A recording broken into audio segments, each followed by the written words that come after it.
Me han ofrecido traérmelo maniado, me han ofrecido matarlo, me han ofrecido 1000 cosas. Eran artistas, sí, pero también eran guerreros del escenario.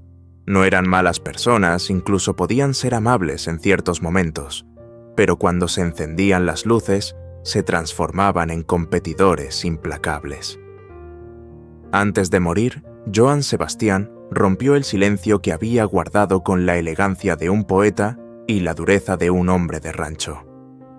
Conocido como el poeta del pueblo, dueño de una voz que acariciaba y desgarraba, a la vez había pasado décadas componiendo himnos, para millones ganando premios Grammy, vendiendo miles de discos y llenando plazas enteras desde Ciudad de México hasta Los Ángeles. Sin embargo, en la intimidad había nombres que cargaban un peso distinto, nombres que le dejaban un sabor amargo cada vez que surgían en una conversación. Durante años su carrera estuvo marcada por colaboraciones legendarias, pero también por choques silenciosos, miradas frías en camerinos y acuerdos rotos en oficinas donde el éxito se negociaba como mercancía. Uno lo llamó un campesino con suerte, otro lo acusó de robar melodías disfrazadas de poesía. Johann lo escuchaba todo guardando cada herida como quien acumula cicatrices en el alma. Nunca fue un hombre de escándalos gratuitos, pero tampoco olvidaba. Esa noche, ante un grupo reducido de periodistas, decidió que ya no habría metáforas ni medias verdades. No hablaría con canciones, sino con frases afiladas. Nombró uno por uno a los 6 cantantes con los que nunca pudo compartir más que el mismo aire de un escenario. No se trataba solo de estilos musicales opuestos o diferencias de carácter, sino de principios de códigos rotos de traiciones que no se borran con el tiempo. Después de toda una vida sobre los escenarios, Johann Sebastian estaba listo para dejar salir una verdad más dura que cualquier corrido. ¿Listo para escuchar esos nombres? Vamos a sumergirnos. Maribel Guardia. Para millones, su historia con Johann Sebastian parecía sacada de una telenovela romántica, el compositor más querido de México y la actriz y cantante costarricense de belleza inalterable. Sin embargo, detrás de las portadas y las entrevistas sonrientes, su matrimonio fue un terreno lleno de grietas invisibles que con el tiempo se convirtieron en abismos. Y fue ese deterioro con un divorcio doloroso, incluido lo que transformó el afecto en una tensión que jamás se disipó. Se conocieron a finales de los 80, cuando Johann ya era una figura consolidada, y Maribel comenzaba a conquistar el público mexicano con su carisma y su versatilidad. La atracción fue inmediata y el romance intenso. Se casaron en 1992 y durante un tiempo parecían inseparables. Compartían escenarios, programas de televisión y hasta entrevistas conjuntas, donde se llamaban alma gemela. Johann le componía canciones como promesas de amor, y Maribel le dedicaba palabras que derretían a sus seguidores. Pero la vida matrimonial no tardó en mostrar sus fisuras. Johann, hombre de giras largas y noches de composición, vivía a un ritmo que pocas parejas podían seguir. Maribel, por su parte, equilibraba su carrera en la música y la televisión con el papel de madre. Según personas cercanas, las discusiones comenzaron por celos horarios y decisiones profesionales. Johann quería que Maribel priorizara la vida familiar mientras ella deseaba seguir creciendo como artista independiente. La situación alcanzó un punto crítico en 1996 cuando rumores de infidelidad comenzaron a circular en los medios. Aunque nunca se confirmó públicamente el escándalo, fue suficiente para que la confianza se resquebrajara. Maribel, herida y agotada, pidió el divorcio. Johann aceptó, pero el proceso no fue limpio. Se disputaron propiedades, derechos sobre canciones y, lo más doloroso, la custodia de su hijo, Julián. Aunque lograron un acuerdo legal, la herida emocional quedó abierta. Tras la separación, hubo intentos de mantener una relación cordial por el bien de su hijo. Sin embargo, trabajar juntos volvió casi imposible. En un festival benéfico a principios de los 2000, la producción intentó reunirlos para un dueto simbólico. Joan aceptó, pero pidió no compartir ensayo. Maribel interpretó esa decisión como un desprecio personal y lo hizo saber a personas de su círculo íntimo. Joan, por su parte, decía en privado que ciertas heridas no se cantan, se dejan en silencio. Aunque en entrevistas públicas ambos mostraban respeto mutuo, en el entorno cercano se sabía que las interacciones eran tensas y medidas. La historia de amor había dejado paso a un vínculo en el que la cortesía era más un escudo que un puente. Para Joan Sebastián Maribel Guardia, pasó de ser musa a ser un capítulo que prefería no reabrir, un recordatorio de que incluso las melodías más dulces pueden terminar en un silencio frío. Pepe Aguilar. El hijo de Antonio Aguilar y Flor Silvestre creció rodeado de leyendas, y Joan Sebastián lo conoció cuando aún era un joven que apenas comenzaba a abrirse paso con su propio nombre. Desde el principio su relación fue una mezcla de admiración mutua y competencia silenciosa. Joan veía en Pepe a un heredero natural de la tradición charra, pero también a alguien que por su linaje había recibido privilegios que él mismo tuvo que ganarse palmo a palmo. El primer roce serio ocurrió en 2001, durante la grabación de un especial televisivo para celebrar la música ranchera. Joan había sido invitado para presentar un tema inédito que formaría parte de su próximo disco, mientras que Pepe interpretaría un clásico de su repertorio. Según miembros de la producción, hubo un desacuerdo sobre la orquestación. Joan había pedido un mariachi completo y sección de cuerdas para acompañar su estreno, pero ese mismo formato ya estaba reservado para Pepe. La producción, intentando evitar conflictos, sugirió que Joan adaptara su canción a un acompañamiento más reducido. Para Joan aquello fue un golpe al ego y una señal de que en ese escenario el peso del apellido Aguilar se imponía sobre los méritos individuales. Coincidieron nuevamente en 2007 en un concierto benéfico en el Zócalo de Ciudad de México. El evento reunió a grandes figuras y el orden de aparición volvió a ser motivo de tensión. Pepe cerró el espectáculo con fuegos artificiales y una producción espectacular, mientras que Joan quedó relegado a un horario más temprano cuando el público aún se acomodaba. Testigos aseguran que Joan comentó en privado: "A veces no es cuestión de talento, sino de quién hereda la llave del portón". A pesar de esas fricciones, hubo momentos de colaboración. Joan compuso un par de temas que Pepe consideró grabar, aunque finalmente no llegaron a materializarse en disco. En entrevistas, Pepe siempre habló de Joan con respeto, llamándolo maestro y referente, pero en los pasillos del gremio se decía que ambos evitaban compartir escenario para no reavivar viejas incomodidades. En 2013, durante la Feria de León, el destino los volvió a juntar. El público, dividido entre seguidores de Joan y fanáticos de Pepe, generó una tensión palpable. Esa noche los dos ofrecieron presentaciones impecables, pero no hubo saludos públicos ni fotos conjuntas. La prensa notó la distancia y publicó titulares sobre el frío entre dos gigantes.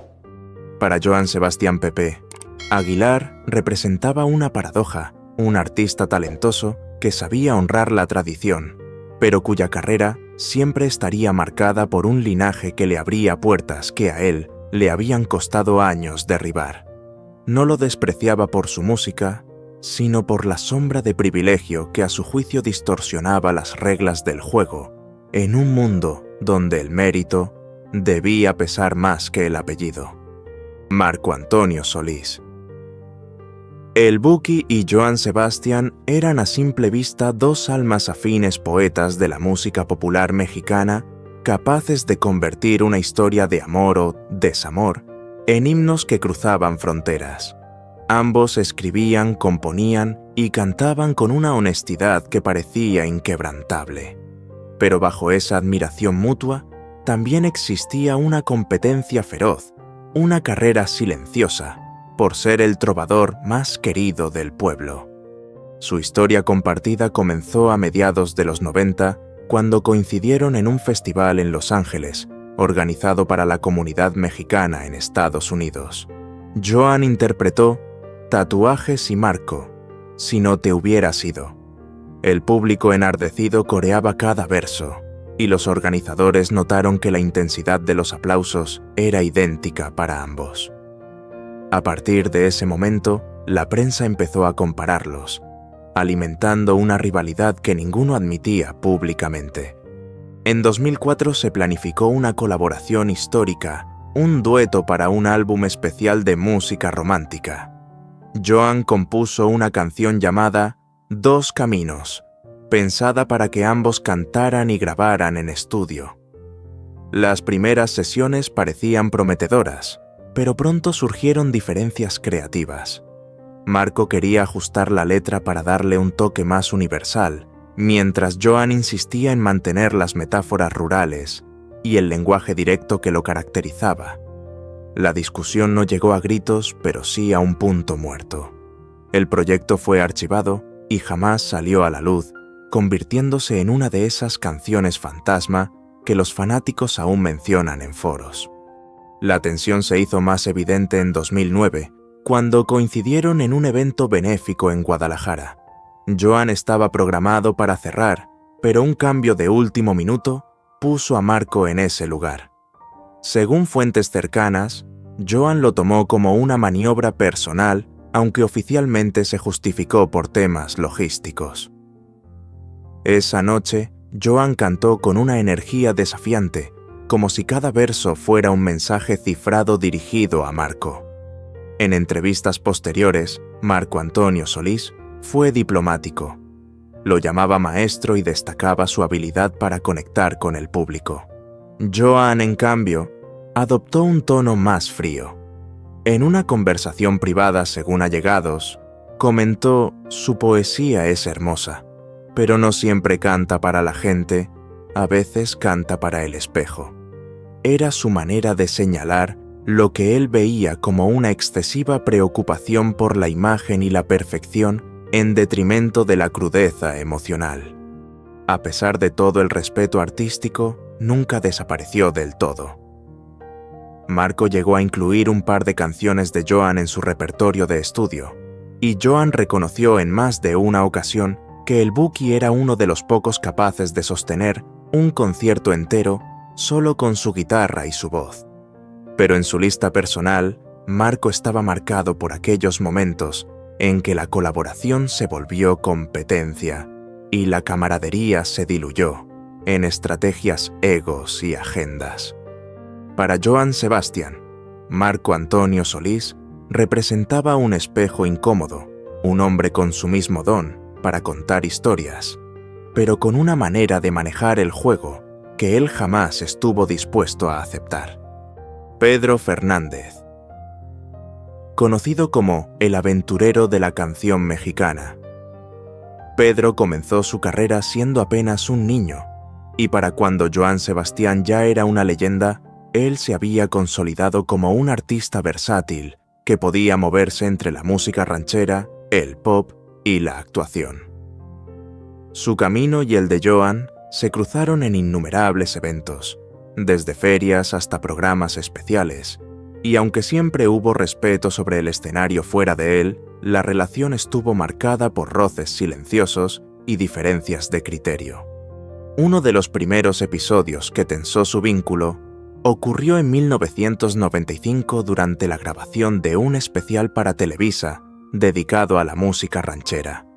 Joan había sido invitado para interpretar uno de sus grandes éxitos, mientras que Pedro presentaría un nuevo sencillo que buscaba posicionar en las listas.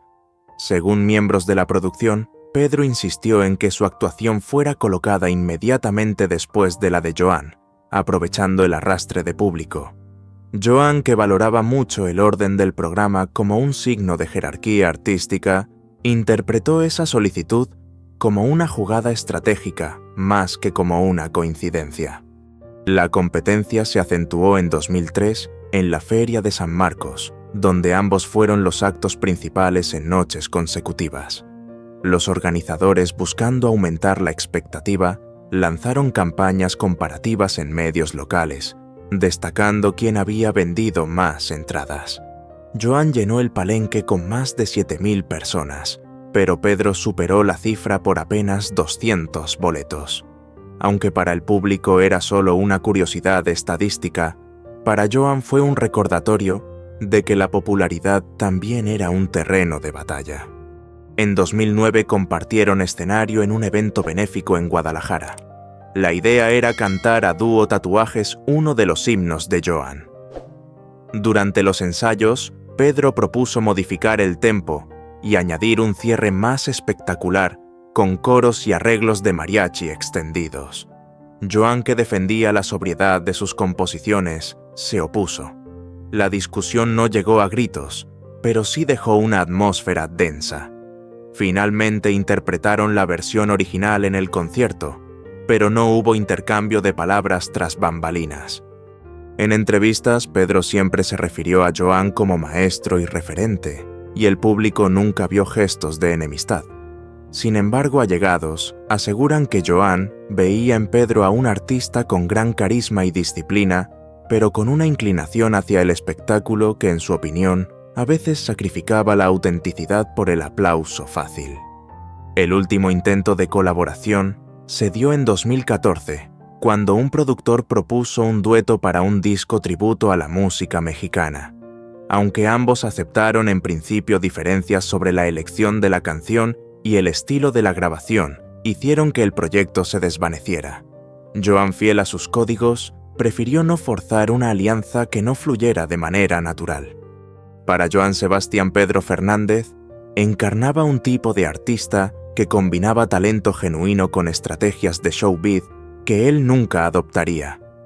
Lo respetaba por su trayectoria, pero en su lista personal, Pedro estaba marcado como alguien con quien el arte podía brillar, pero no sin fricciones inevitables. Carmen Jara. La cantante, nacida en Hermosillo, Sonora, llegó a la escena de la música regional mexicana en los años 90, con una voz potente y una personalidad extrovertida que rápidamente le ganaron un lugar en palenques y programas de televisión. Joan Sebastián la conoció en una gira de verano en 1997, cuando ambos fueron parte de un cartel que recorría varias ciudades de México y el sur de Estados Unidos.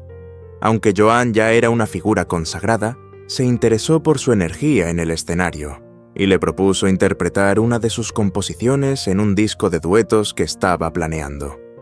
El primer trabajo juntos fue prometedor. Carmen grabó una canción de Joan titulada Te sigo soñando, y la química artística parecía fluir. Sin embargo, los problemas surgieron durante la promoción. Según allegados, Carmen insistía en que se mencionara su nombre con el mismo peso que el de Joan en los créditos y entrevistas. Para Joan aquello no era cuestión de ego, sino de jerarquía profesional. Él creía que el reconocimiento debía ganarse con trayectoria, no exigirlo en un contrato. En 2001 coincidieron nuevamente en un especial de televisión. La producción decidió que cantarían a dúo una versión de Tatuajes, pero Carmen quiso modificar partes de la letra para hacerla más femenina. Joan, fiel a su estilo, se negó a alterar una sola palabra. El desacuerdo se resolvió en el último minuto, con Joan cantando su parte original y Carmen adaptando su interpretación sobre la marcha. En el escenario, la tensión quedó disimulada por sonrisas, pero en el camerino hubo un silencio incómodo. En entrevistas posteriores, Carmen elogió el talento de Joan, pero también insinuó que podía ser difícil trabajar con él por su inflexibilidad. Joan, por su parte, rara vez hablaba de esa experiencia, pero en privado comentaba que Carmen confundía autenticidad con protagonismo y que a veces su presencia en el escenario buscaba más impacto visual que conexión emocional con la audiencia. La última colaboración frustrada ocurrió en 2008, cuando un promotor intentó reunirlos para un concierto especial en Las Vegas. Joan aceptó inicialmente, pero puso como condición que la campaña publicitaria se centrara en la música y no en el espectáculo visual. Carmen, según fuentes cercanas, consideraba que el show debía incluir coreografías, vestuarios llamativos y un despliegue técnico digno de un gran evento internacional. El desacuerdo fue irreconciliable y el proyecto se canceló. Para Johann Sebastian, Carmen Jara terminó simbolizando una de las tensiones más comunes en la industria, la lucha entre mantener la esencia de la música y adaptarse a un entretenimiento cada vez más dominado por la imagen. La respetaba como intérprete, pero en su lista de personas con las que no deseaba volver a trabajar, su nombre quedó marcado por esas batallas entre tradición y espectáculo que a su juicio solo desgastaban el alma del artista. Graciela Beltrán. La reina del pueblo. Para muchos de sus seguidores, era ya una figura conocida en el ámbito de la música regional mexicana en Estados Unidos, cuando sus caminos se cruzaron con los de Johann Sebastian a finales de los 90. Graciela había construido su carrera a base de esfuerzo en un mercado competitivo, y Johann la admiraba por esa tenacidad. Sin embargo, cuando trabajaron juntos, pronto descubrieron que sus visiones artísticas podían chocar como dos corrientes opuestas. La primera colaboración se dio en 1999, cuando Johann le ofreció una canción inédita titulada Corazón de Campo, pensada para que Graciela la incluyera en su próximo disco. La grabación se realizó en Los Ángeles con Johann supervisando la producción. Al principio todo fluía, pero a medida que avanzaban las sesiones, Graciela propuso cambios en la melodía y en la instrumentación, buscando un sonido más moderno, con toques de pop latino. Johann, defensor de las raíces rancheras, se mostró renuente. Tras largas discusiones, se llegó a un compromiso mantener la esencia del mariachi, pero añadir algunos arreglos contemporáneos. Aunque el resultado final fue bien recibido por el público, Johann quedó con la sensación de que su creación había perdido parte de su alma. En 2003 coincidieron en un festival de música mexicana en Chicago. El plan era presentarse juntos en un segmento especial, pero una confusión en la organización provocó que Graciela fuera anunciada como la artista principal del bloque, relegando a Johann a abrir la presentación. Aunque Johann no protestó públicamente en privado, lo consideró un desaire profesional. Para él, el orden en el escenario era más que logística, era un reflejo del respeto a la trayectoria. Las tensiones se reavivaron en 2006 cuando un canal de televisión propuso un especial con duetos en vivo. Johann aceptó participar con Graciela, pero pidió ensayar varias veces antes de la grabación. Según personas cercanas, Graciela llegó tarde a 2 de los ensayos y en uno de ellos no asistió argumentando compromisos previos. Johann, que valoraba la puntualidad y el compromiso como virtudes sagradas en el oficio, se molestó profundamente. Aún así, la grabación se realizó y el resultado fue impecable a ojos del público. En entrevistas posteriores, Graciela habló de Johann con respeto, pero también mencionó que sabía exactamente lo que quería y no siempre escuchaba otras opiniones. Johann, por su parte, comentaba en privado que trabajar con ella era como cabalgar un caballo hermoso pero indomable, talentosa sí, pero difícil de encauzar hacia una visión común. Para Johann Sebastian, Graciela Beltrán no representaba una enemistad, sino un ejemplo claro de cómo incluso el talento genuino podía volverse un desafío cuando las personalidades y las filosofías artísticas no coincidían. La respetaba como intérprete, pero en su lista personal de personas con las que prefería no volver a compartir estudio, su nombre estaba grabado con la tinta invisible de las experiencias que, aunque fructíferas en lo musical, resultaban agotadoras en lo humano. Al final, la lista de Johann Sebastian no era un inventario de enemistades gratuitas, sino un reflejo de su manera de entender la música y el oficio. Para él, cada una de estas personas representaba un episodio en el que el arte se vio amenazado por el ego, la estrategia o la falta de códigos que consideraba sagrados. no se trataba de quién cantaba mejor o quién llenaba más escenarios, sino de cómo se respetaba el trabajo, el tiempo y la esencia de una canción. Joan había construido su carrera desde abajo tocando en ferias pequeñas, cargando su guitarra y componiendo de madrugada. Sabía que el éxito verdadero no se medía en premios o portadas, sino en la honestidad con la que se pisaba un escenario. Por eso, cada desencuentro con estos 6 nombres dejaba en él algo más que un mal recuerdo. Le recordaba que en la industria, la fama y la tradición no siempre caminan de la mano. Paradójicamente, en público, Joan nunca destilaba rencor. Hablaba con respeto de sus colegas, incluso de aquellos con los que había tenido roces más duros. Sabía que el público no necesitaba ver las grietas para apreciar la obra, pero en privado sus palabras eran claras. El aplauso dura un instante, la dignidad toda la vida. Esa frase resumía su visión. El escenario era sagrado, y quienes lo pisaban debían hacerlo con integridad, no con cálculo. A los 64 años, Joan Sebastián dejó claro que el verdadero peso de un artista no se mide solo por la voz o la pluma, sino por la lealtad a su propio código. Y aunque su lista podía sorprender a muchos, para él no era más que la verdad contada sin adornos, como un corrido que no teme nombrar lo que otros callan.